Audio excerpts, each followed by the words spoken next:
काढले कोण जाते दरवर्षी आतमध्ये नाही कसंच असेल मग त्यांच्याकडं पुढे जाऊ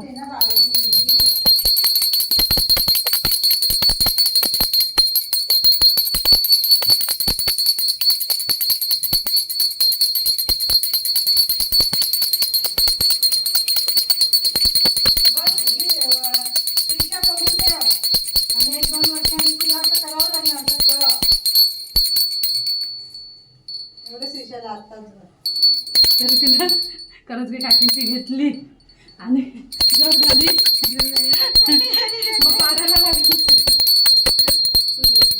महाग धरला